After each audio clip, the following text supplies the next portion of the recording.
Thank you all for coming. I'm joined by Senators Stabenow, Murray, and Whitehouse, as you can see, to unveil our report on devastating impacts the House GOP budget proposal would have on American families. These are not abstract issues. These hurt real people, and they hurt them a lot.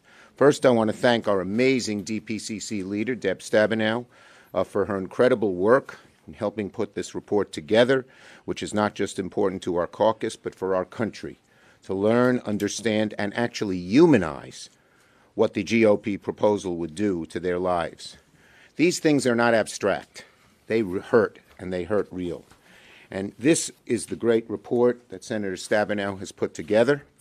And let me tell you some of the things that would happen if the GOP's proposal went into effect.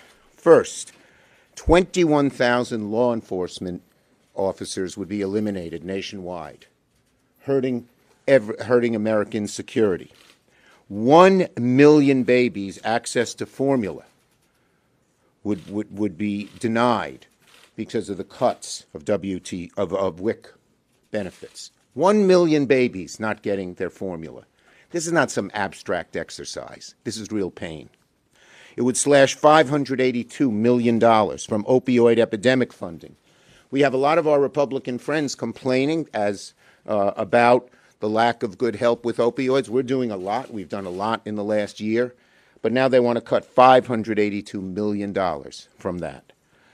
It would cut $950 million in CDBG grants, which help pay for law enforcement, public service, strengthen communities. So many of our middle-sized and smaller communities depend on CBDG, gone.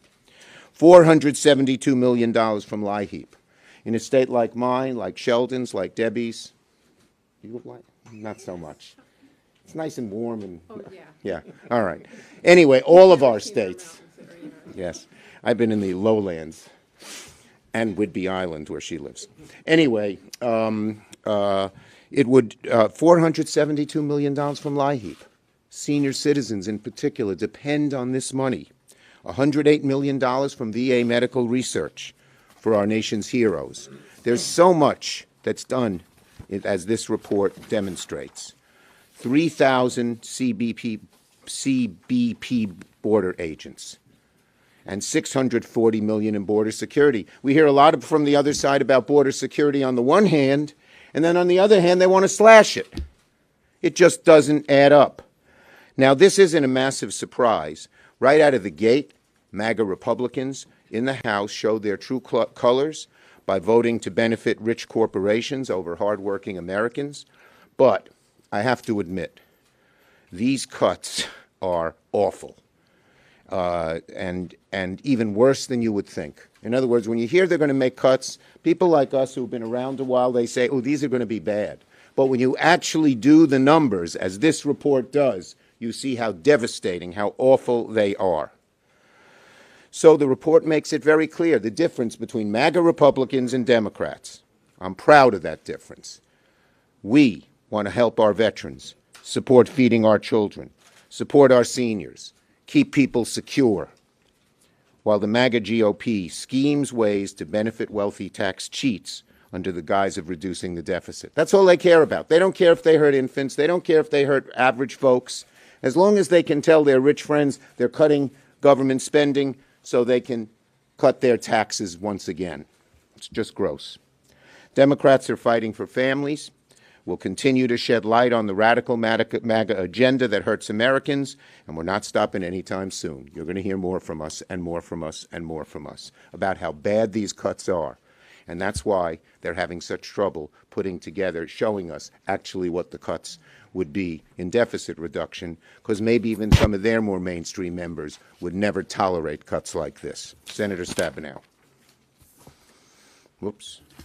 Well, it says the next speaker, Senator Blackburn. Yeah. I guess she's not here, and I'll call on Senator Stabenow. Yes. Well, thank you, Senator Schumer. And let me first set the backdrop here, because our country is seeing the most robust economic turnaround in a generation. Coming from a manufacturing state, we have a true manufacturing renaissance going on, bringing jobs home. It's very exciting. Wages are up. Unemployment is as low as it's been in 50 years. 50 years. And 12 million new jobs are being created, most of them by small businesses. So, what does the Republican Party want to do? What does the House Republican plan do? Destroy the economy. Destroy the economy that is now coming back. The first bill they passed when they took control was to protect wealthy tax cheats. They like to say they're worried about the deficit. 25% was created during the Trump years of all the deficit ever in the country, by the way. But the reality is that what they passed would increase the deficit by $114 billion. Next goal is now passing a brutal set of budget cuts that would hurt every family. If, in fact, they make the decision not to do it across the board, not to cut defense, it's a 30% cut in everything affecting people from healthcare, education, nutrition, veterans, law enforcement, and so on. Slashing healthcare for seniors, people with disabilities, low-income families, cutting crucial funding to repair our crumbling roads and bridges, just as we're now getting started to really rebuild America. And they would defund the police by eliminating 21,000 law enforcement positions nationwide. And as Senator Schumer said, denying 1 million babies access to formula, reducing affordable child care when we know it is critical to have so many of our workers get back to work that child care is a critical piece of this, ripping support away from veterans and undermining our ability to compete against China while compromising our national security. The bottom line of this, and again, this is their plan. This is what Speaker McCarthy promised in order to, after 15 votes, become Speaker of the House, that he was going to take it back to 2022 budget levels. That's what this does. And the bottom line is they would lead to brutal budget cuts that would leave Americans stretched thinner, our economy weaker, and our country less safe. This is bad for America, and we strongly oppose it. Senator Murray. Thank you. Well, we have heard a lot of talk from the House Republicans about cutting spending, but very few specifics. And that's probably because the specifics are actually pretty bad. This report makes clear that when House Republicans throw out ideas like going back to 22 funding levels, which Speaker McCarthy and MAGA Republicans in the House want to do, they aren't actually proposing a freeze. They are calling for drastic, draconian cuts that will hurt families in every corner of this country, undermine our economy, jeopardize our national security, and limit our future. It is a raw deal for you and your family to make sure Speaker McCarthy can appease the most extreme Republicans in the House. When House Republicans talk about cutting spending, they aren't just cutting some abstract number or a line on a page. They are talking about massive cuts to countless programs that help people in countless ways every single day. They're talking about cutting health care services. They're talking about cutting child care, which is already too hard to find or afford. They're talking about cutting the programs to make sure our kids have the very bottom line basics, a healthy lunch, clean drinking water, high quality public education, a bright future, and making sure your families have the basics, keeping roofs over your families' heads, or keeping the heat on in winter, or keeping food on the table. That is what House Republicans want to cut back, and that's just the tip of the iceberg. There's the 988 suicide lifeline that has helped millions of people. There's border security that is stopping fentanyl and drug trafficking. There's research into cancer and Alzheimer's and other awful diseases. There is investments in our workforce, in science and in technology, so we can stay ahead of China. That's what House Republicans want to cut. That's what government spending means to my friends and my neighbors and my constituents back in Washington State. It may just be a vague number to out-of-touch House Republicans, but to the American people, it's meaningful presence in their daily lives. And I should know what government spending is. My family would not have made it after my dad, who was a World War II veteran, who served his country and made a living for his family, running a small little store on Main Street of Bothell, Washington, when he got sick with multiple sclerosis and couldn't work anymore. I was young, but he got care thanks to our VA. We ate thanks to food stamps. My mom, who suddenly had to provide for 7 kids, got a better job thanks to federal workforce training. Every one of me and my 6 brothers and sisters went to college because of federal grants. We made it through very tough times because our country did not say tough luck. But now the Speaker wants to cut the funding for your kids' school lunch, the Pell Grant to help you get a degree, the child care you rely on to go to work, and that is not common sense. It is reckless and it is heartless. And we will leave kids and families behind if we go down that road. This is not going to happen on our watch. Cutting opportunities, cutting support, cutting public safety, that is simply not what people back home sent me here to do. They want us to solve problems. They want us to make their lives better. They want us to make it a little bit easier for people who are struggling to make ends meet. They want us to invest in our families and in our communities and in a brighter future. So here's my message to House Republicans. No one wants chaos. None of your constituents want to have to worry about the wreck that you will do to our economy by threatening not to pay this country's bills. No one wants to worry about a default and not getting their Social Security check. Do the responsible thing. Raise the debt ceiling in a bipartisan way like we always have, and let's work together to fund the government. No chaos, no drama. Let's go to work. Senator Murray's head of our Appropriations Committee, and Senator Whitehouse is head of our Budget Committee. Thank you, Chuck. Republicans have a little arithmetic problem. When you add up the cuts they want to make, they're so extreme that they don't want to show them to you. So they use non-arithmetic terms like 2022 levels.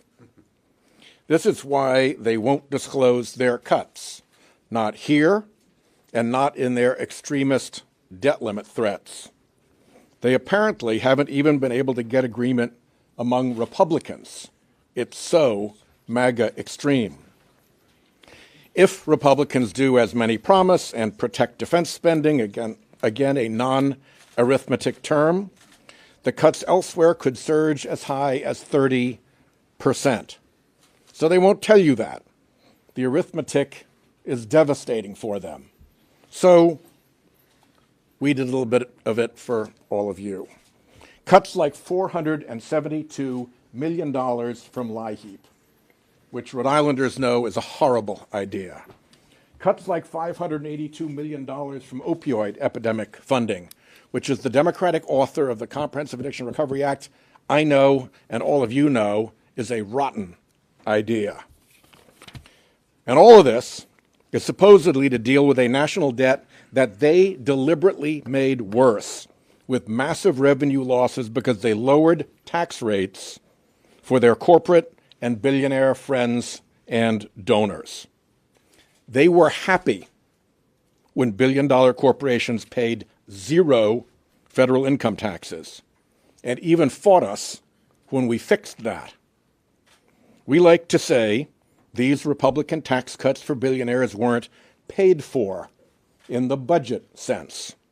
But of course they were paid for, with tens of millions of dollars in political spending for Republicans, much of it just as hidden as the arithmetic Republicans won't share with you today.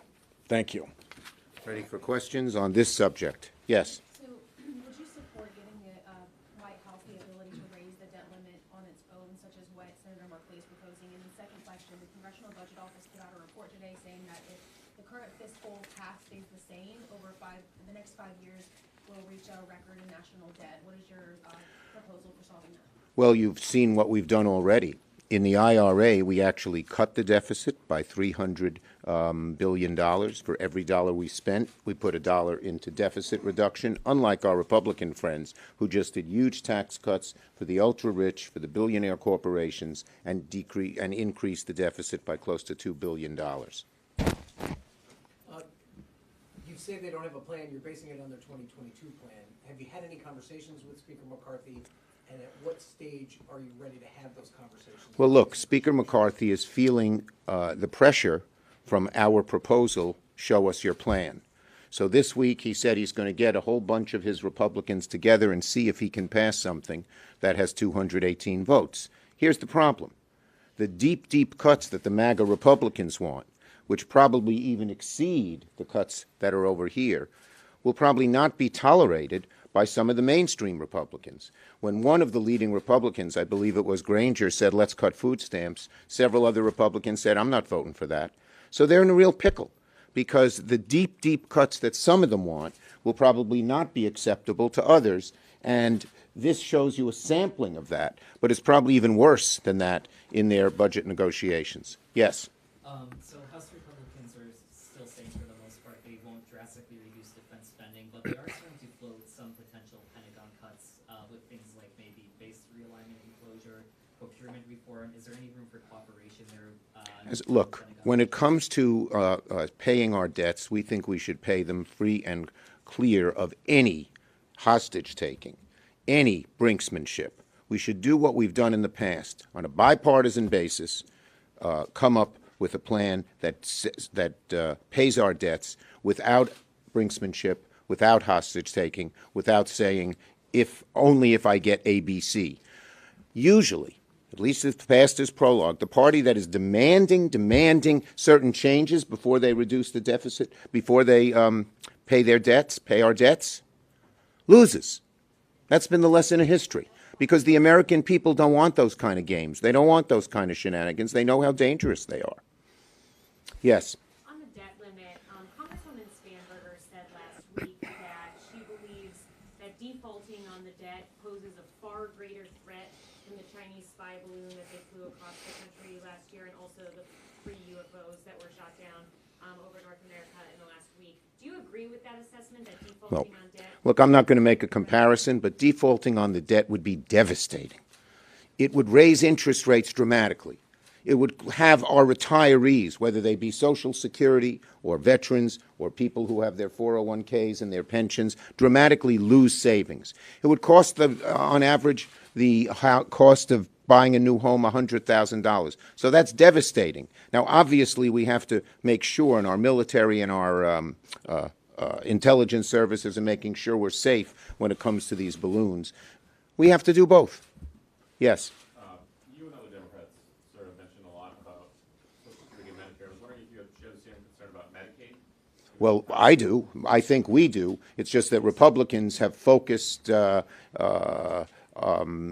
on Social Security and Medicare as the big entitlements. We believe Medicaid does a great deal.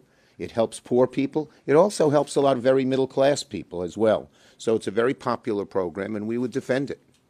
We don't think any cuts on Medicaid, just like cuts on Medicare and Social Security, should be attached to debt ceiling in terms of brinksmanship. Yes? Social Security and Medicare do have some long-term issues with solvency. When and how do Democrats think that should be? Well, that's an issue that should be separate from debt ceiling. We believe we want to preserve. We don't want to cut benefits. We don't want to privatize.